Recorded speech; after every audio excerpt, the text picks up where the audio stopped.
Crore crore police কেন, প্রত্যেকের জন্য একজন পুলিশ একজন আর্মি নিয়োগ করেও আমি চ্যালেঞ্জ করছি আগামী দিনে লেভেল প্লেইং ফিল্ড এবং অংশগ্রহণমূলক অবাধ সুষ্ঠু নির্বাচন হবে না।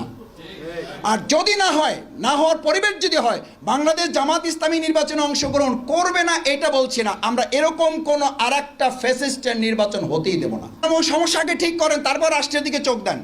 আমি আর একটা কথা এখানে একজন ভাই খুব সুন্দর করে বলেছেন, তার জবাবে বলি যে দেখেন, আমরা কি নির্বাচন সুষ্ঠু আশা করি? নির্বাচন শুধুমাত্র প্রশাসনিক কাঠামো ঠিক করে, আপনি এক এক কেন্দ্রে না, এক এক ভোটারের জন্য একজন পুলিশ নিয়োগ করেও ততক্ষণ পর্যন্ত আপনি সুষ্ঠু নির্বাচন পাবেন না যতক্ষণ পর্যন্ত রাজনৈতিক দলগুলো তার সংস্কার সম্পন্ন না করবে, যতক্ষণ পর্যন্ত রাজনৈতিক দলগুলো তার কর্মীদের মধ্যে চিন্তা, দৃষ্টিভঙ্গির, দর্শনের পরিবর্তন না নিয়ে আসবে। কারণ আপনি পৃথিবীর কোথাও এই নিয়ম পাবেন না, সম্ভব না, বাস্তব না। রাসূল সাল্লাল্লাহু আলাইহি ওয়াসাল্লাম যে ইসলামী অনুশাসনের কথা বলেছে, জামাত ইসলামী যে ইসলামী রাষ্ট্রে, কল্যাণ রাষ্ট্রের কথা বলে, সেই রাষ্ট্রেও কি আমরা লক্ষ লক্ষ, হাজার হাজার অথবা কোটি কোটি আমরা কি পুলিশ নিয়োগ করব? নিশ্চয়ই না। বরং জামাত ইসলামী বলেছে প্রত্যেক নাগরিকই হবে সেনাবাহিনীর দায়িত্ব পালন করবে, প্রত্যেক নাগরিক আইন শৃঙ্খলা বাহিনীর সদস্যের দায়িত্ব পালন করবে। আপনাদের মনে আছে 5ই আগস্টের পর 3 থেকে 4 দিন বা 1 সপ্তাহ কোনো সরকার ছিল, রাস্তাঘাটে পুলিশ খুঁজে পাওয়া যাইতো? দেশটা চলছে না চলে নাই?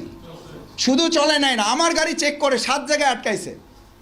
আটকানোর পরে গাড়ি চেক করছে, আমি কিছু বলি নাই, মাস্ক পরা তরুণেরা, ছাত্ররা এসে আমার গাড়ির সামনে দাঁড়াইছে। আমি বললাম, ভাইয়া আমি শফিকুল ইসলাম মাসুদ।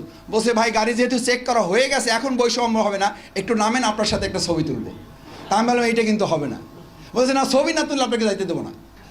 তা মানে এখন তোমাদের ক্ষমতা আছে, ক্ষমতা, আমি এটা জোকের জন্য বলি নাই, যে তখন কিন্তু আমাদের এই তরুণ প্রজন্ম, তার মানে এটা একটা সিনারিও আমাদের সামনে রেখে গেছে তারা, যে জনগণ যদি সচেতন হয়, তারা যদি ইম্পার্শিয়াল হয়, দলের ঊর্ধ্বে ওঠে। দেখেন আমাদের একটা স্লোগান আছে, ব্যক্তির চেয়ে দল বড়, দলের চেয়ে, বাস্তবে কিন্তু আমরা প্রমাণ দিচ্ছি দলের, দেশের চেয়ে দল বড়, দলের চেয়ে ব্যক্তি বড়, ব্যক্তির চেয়ে অন্যায়কারী আরো বড়। শুধু ব্যক্তি না, ব্যক্তির চেয়ে যে অন্যায় করে তার ধারে কাছে কেউ যেতে চায় না। পুলিশ তো পড়ে, নিজেরাই কথা বলে না। আমি তাদের 2-1 জনের সাথে কথা বলেছি, এইবার বাউফলে কথা বলে এসেছি। আমি বললাম যে ভাই তাকে ধরাই দিচ্ছেন না কেন? সেই কথাটা যদি শুনেন তাহলে ভয়ঙ্কর হতাশার বাণী। হতাশার বাণী কি?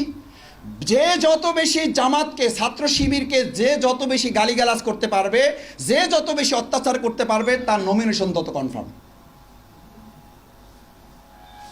Can you imagine? আপনি ভাবতে পারেন? এটা তাদের দলের লোকদের কথা আমি নিজে শুনে তারপরে বলছি। এটা আমি ইউনিভার্সিটিতে দেখতাম, আমার রাজশাহী ইউনিভার্সিটি ভাই এখানে আছেন, আমরা এই ইউনিভার্সিটিতে দেখতাম যারা দল চেঞ্জ করে এসে নতুন ভূমিকা পালন করে তারা অতিরিক্ত অত্যাচার করে। 2টা জিনিস প্রমাণ করার জন্য, যে সে ফ্যাসিস্ট ছিল না, আমি আপনার খুব প্রিয় লোক, আর একটা হলো যত অত্যাচার করে তত বেশি সে ফোকাস হয়। এই 2টা কারণে আমাদের সমাজে এই অবস্থাটা চালু আছে। আমি আশা করি, আমি হাবিব সাহেব, জনাব হাবিব সাহেবকে সম্মান রেখে বলছি, এই কথাটা ওনারও প্রত্যাহার করা উচিত, এবং দল থেকে এটাকে এখন পর্যন্ত বিস্ময়ের ব্যাপার যেটা প্রতিবাদ জানানো হয়নি, তার মানে গোটা দল এটার সাথে একমত এখন পর্যন্ত। তো এটা যদি হয় তাহলে আপনি হাজার হাজার কেন, লক্ষ লক্ষ কেন, কোটি কোটি পুলিশ কেন, প্রত্যেকের জন্য একজন পুলিশ একজন আর্মি নিয়োগ করেও আমি চ্যালেঞ্জ করছি আগামী দিনে লেভেল প্লেইং ফিল্ড এবং অংশগ্রহণমূলক অবাধ সুষ্ঠু নির্বাচন হবে না। আর যদি না হয়, না হওয়ার পরিবেশ যদি হয়, বাংলাদেশ জামাত ইসলামী নির্বাচনে অংশগ্রহণ করবে না এটা বলছি না, আমরা এরকম কোনো আর একটা ফ্যাসিস্টের নির্বাচন হতেই দেব না।